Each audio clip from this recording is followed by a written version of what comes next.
सब सुनती हो, सब बहुत अच्छी हो, अरे हंसने लगी। मानती हो सास की बात? माना करो।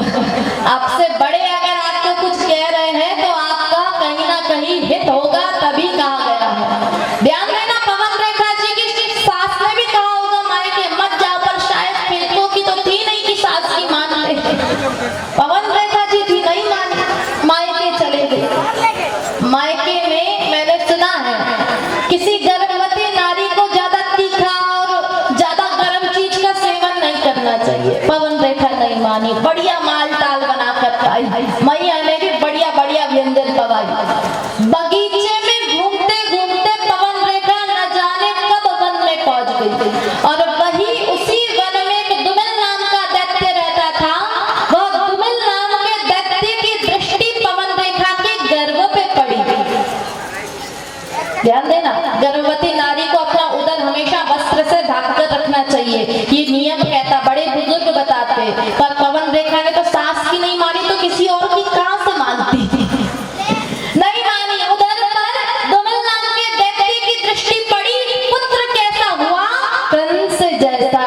अगर कंस जैसी संतान नहीं चाहती हो तो उसी के विपरीत अगर कोई नारी गर्भावस्था में है तो प्रमाण है भागवत जी।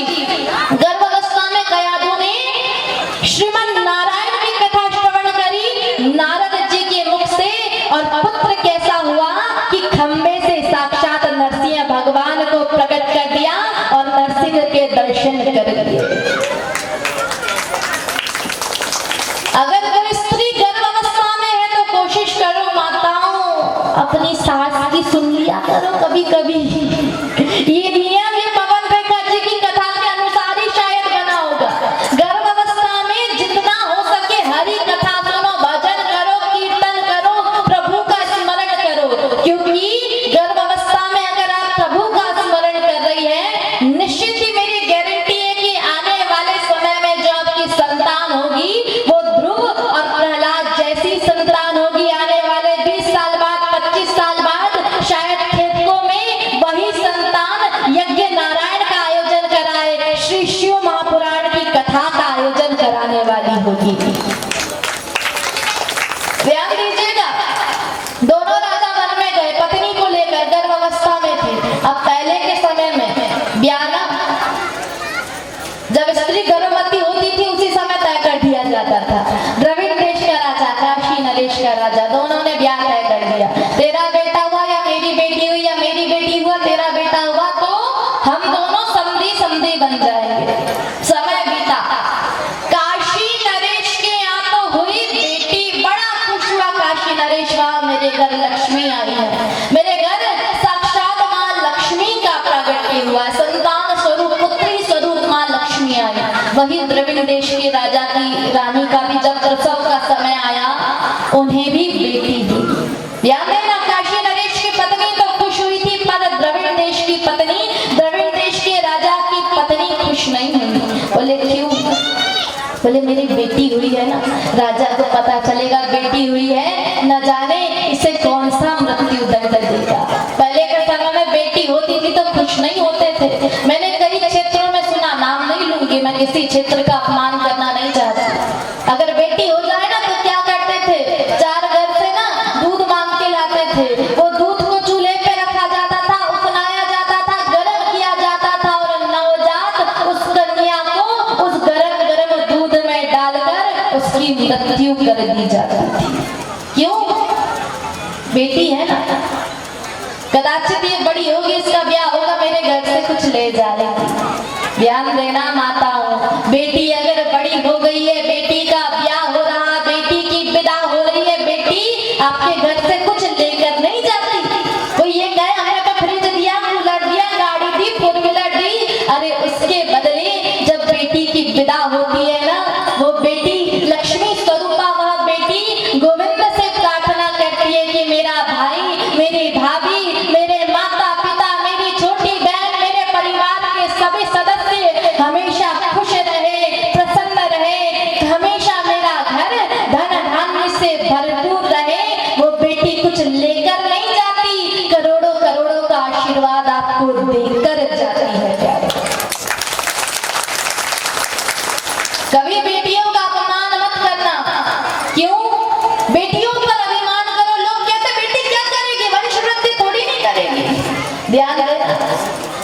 ये बेटी क्या करेगी? बोले और हमारा पढ़ाई लिखाई करके खर्चा ही कराने वाली है। वर्तमान में मैं अनेक जगह कथा करने जाती हूँ, कई जगह ना, अभी मैं एक जगह कथा कहने गई, मैंने बच्चियां मुझसे मिलने आ ही जाती है, मैंने पूछा कहाँ तक पढ़े हो? बोले 10वीं। मैंने पूछा आगे?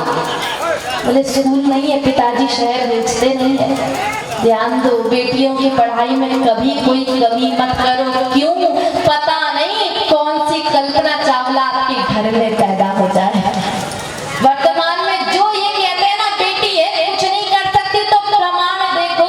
वर्तमान में भारत भूमि का नाम रोशन करने वाली, अंतरिक्ष में जाने वाली कल्पना चावला बेटी है। राष्ट्रपति प्रतिभा पाटिल बेटी है। झांसी में रानी लक्ष्मीबाई अंग्रेजों के दांत खट्टे कर देने वाली बेटी है। वर्तमान में इंजीनियर बेटी है, डॉक्टर बेटी है, वकील बेटी है, साइंटिस्ट बेटी है, और तो और आप सभी को कथा श्रवण कराने वाली भी यह बेटी है। कभी बेटियों का अपमान मत करना, क्योंकि जिस घर में बेटी का अपमान होता मतलब गोविंद कृपा नहीं होती, और जिस घर में बेटियों का सम्मान होता अर्थात गोविंद कृपा, वो घर में निरंतर बरसते रहती है। हमेशा बेटियों का सम्मान करो। नवरात्रि यहाँ पूजी जाती है, नवरात्रि मनाते हो, कन्या भोज कराते हो, क्या करते हो? बेटियों को तिलक करते हो, भोजन कराते हो, पाँव में महावर आरता लगाते हो, पैर पड़ते हो। भगवती क्या कहना चाहती है? जिस घर में बेटियों की पूजा होगी उस घर में मेरी कृपा होगी। जिस तरह जवारे बोते समय वो जवारे हरे हरे होते हैं, बोले ये घर में भी हमेशा वही कृपा बरसती रहेगी, क्योंकि ये घर में कन्या पूजन है। ध्यान दीजिएगा, खुश नहीं हुई द्रविड़ देश की रानी, क्यों? बेटी हुई, राजा मार डालेगा बेटी को, क्या करेगा? बेटी तो हो गई है, अब कुछ कर तो सकते नहीं, तो युक्ति लगाई। उस बिटिया को पुरुषों के वस्त्र पहनाकर रहने लगे, कपड़े पहनाए कन्या के नहीं पुरुष के। राजा को बताया मेरे बेटा हुआ है, राजा बड़ा खुश, बेटा हुआ है। ध्यान देना, धीरे धीरे समय बदला। कपड़े तो पुरुष के पहना सकते हैं, पर अंतःकरण से तो कन्या है ना, स्त्री है, बिटिया है। समय बीता, 18-19 साल के हुए ही थे। द्रविड़ देश का राजा, काशी नरेश का राजा मिले, बोले बच्चे बड़े हो गए, ब्याह करा देते। रानी बता नहीं पा रही कि ये बेटी है, क्यों? बता देगी तो राजा गुस्सा हो जाएगा। बात कहां तक पहुंची? बोले विवाह के सारे रस्म रिवाज हो गए। आज मंडप में बैठे हैं दोनों दूल्हा दुल्हन, वह काशी नरेश की बिटिया और द्रविड़ देश की बिटिया जो बेटे के पोशाक पहनी है। आज रानी ने बुलाया, बोले महाराज मैंने बहुत बड़ा अपराध किया। बोले कैसा अपराध? ये जो आपका बेटा बैठा है ना, वास्तव में ये बेटा नहीं बेटी है। बोले क्यों? झूठ क्यों बोला? बोले सच बोल देती उसी समय मार डालते, और माँ कभी ये नहीं देख सकती कि उसके बेटे की मृत्यु हो जाए। बोले सच बोल देती, आप मार डालते, इसलिए झूठ बोला, क्षमा चाहती हूँ। बोले क्या करे? दोनों का विवाह हो गया, गड़बड़ हो जाएगी, बेटी बेटी का ब्याह हो गया तो बात गड़बड़ हो जाती है। किसी तरह झूठ कहकर विवाह को स्थगित किया। दोनों राजा विचार करते, बोले प्रजा में बड़ी बदनामी होगी, बोले बड़ा कलंक लगेगा, और कहते काजल से ज्यादा बुरा कलंक होता। बोले वो कलंक को हम नहीं झेल सकते। दोनों राजा निकल पड़े। बोले क्यों? आत्महत्या कर। नितांत वन में पहुंचे, उपाय ढूंढ रहे कि आत्महत्या कैसे की जाए। कुएं में कूदेगी, फांसी लगाएगी, नदी में डूब के मरे। ध्यान में ना, सबसे पहली बात तो आत्महत्या करना पाप है। अगर किसी के हृदय में ये विचार आता हो तो सुन लो, यमराज सबसे ज्यादा दंड उसे देते हैं जिसने आत्महत्या कर ली, क्योंकि बड़ी कृपा से ये देह प्राप्त हुआ। बड़े भाग मानुष तन पावा, सुर दुर्लभ सदग्रंथि निगावा। अगर ये मनुष्य तन प्राप्त हुआ, आत्महत्या कर रहे हो मतलब प्रभु की इच्छा की अवहेलना कर रहे हो। इसलिए कभी आत्महत्या करने का विचार आए, कभी कोई बुरा विचार आए, वैसे तो ठाकुर जी करे कि कभी किसी के हृदय में ये विचार आए ही ना, पर अगर कभी गलती से विचार आ भी गया ना, एक बार अपनी माँ का चेहरा देख लेना, भूल जाओगे। ध्यान दीजिएगा, यहाँ दोनों उपाय खोज रहे। बोले आत्महत्या कैसे करे? फंदा लगाया, और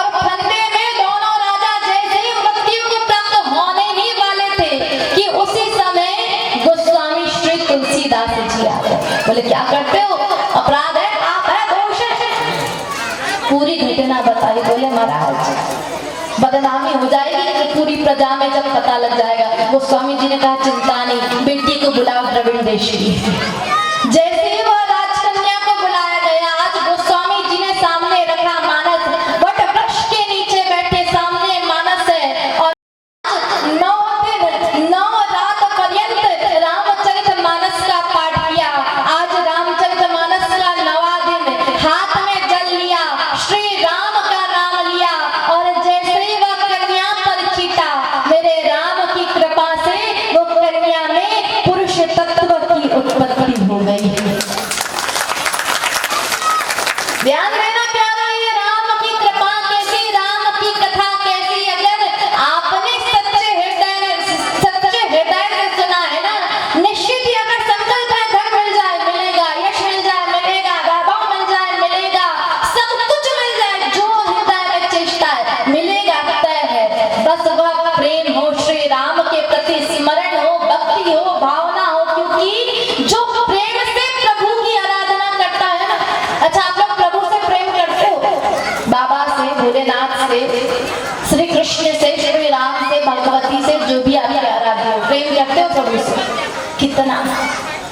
बहुत सारा। कितना करते हो? इधर वाले प्रभु से प्रेम करते हैं आप? कितना करते हैं? अरे बोला करो, इतना इतना इतना इतना इतना, बहुत। हाथ ऊपर करके बता दो भाई, कितना इतना करते, कितना इतना। देखो प्रेम से बोली श्री राघवेंद्र सरकार की। बहुत सारा प्रेम। इधर वाले प्रभु से कितना प्रेम करते हैं? इतना सारा। अच्छा ध्यान देना, किसी ने कहा कि हर चीज की एक सीमा है, प्रेम की भी एक सीमा बताई गई, एक लिमिटेशन, एक बाउंडेशन। बोले प्रेम की भी एक सीमा है। पति का पत्नी से प्रेम अलग होगा, पति का किसी पुरुष का अपनी बहन से प्रेम की एक सीमा है, माँ से प्रेम की एक सीमा है, बेटी से प्रेम की एक सीमा है। पर प्रभु से प्रेम की क्या सीमा? प्रभु से कितना प्रेम हो, इतना हो, इतना हो, इतना हो, इतना हो, इतना हो।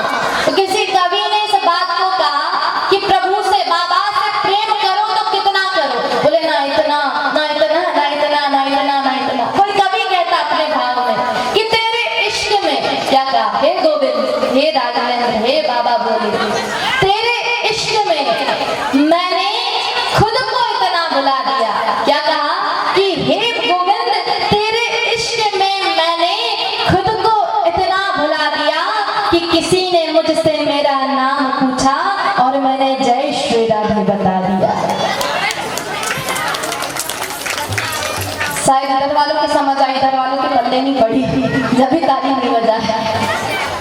ध्यान देना, कहने का तात्पर्य ये है कि अगर प्रेम है ना, तो हर क्षण, हर श्वास, हर घड़ी, हर सेकंड केवल स्मरण हो तो गोविंद का हो, बाबा का हो, जो भी आपके इष्ट है। जिस दिन ये प्रेम प्रभु से हो जाएगा ना, समझ जाना कि आप प्रभु के और प्रभु आपके हो गए हैं। बस वह स्मरण प्रभु से बना रहे, वह प्रेम प्रभु से बना रहे। और आइए कथा में आगे बढ़े उससे पहले एक सुंदर सा भजन श्रवण करते हुए आइए भोलेनाथ के दरबार में पहुंचते हैं।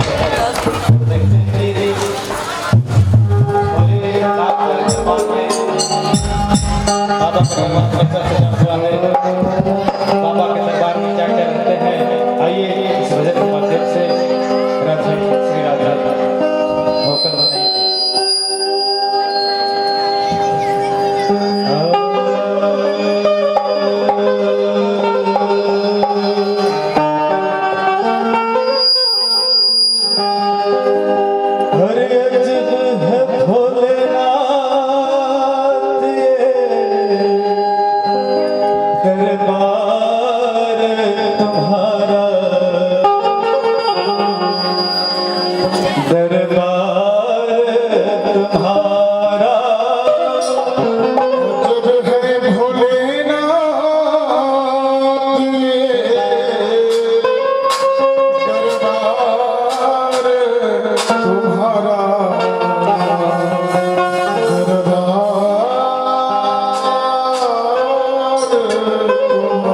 एक बार बोले भोलेनाथ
आगे क्या कहता है बाबा जी क्या क्या रखते हैं आइए पाक दिल तो हर दम एक जगह पर आके हर दम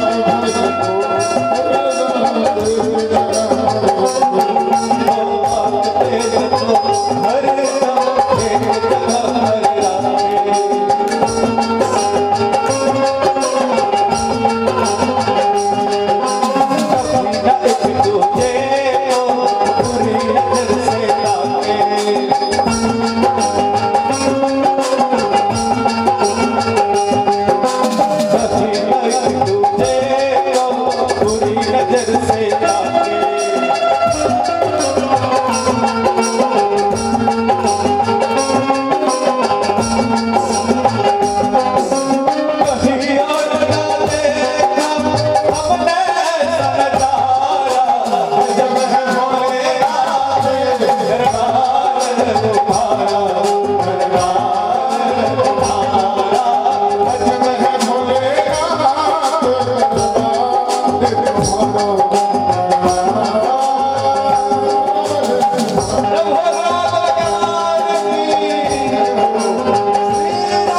भोलेनाथ जी विराजमान हो चुके हैं।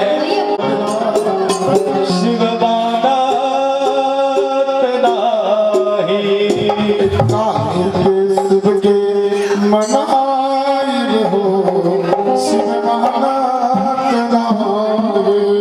तालियों के साथ भगवान विराजमान हो चुके हैं।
गणपति महाराज की, नंदीश्वर महाराज की, कुबेर बाबा की।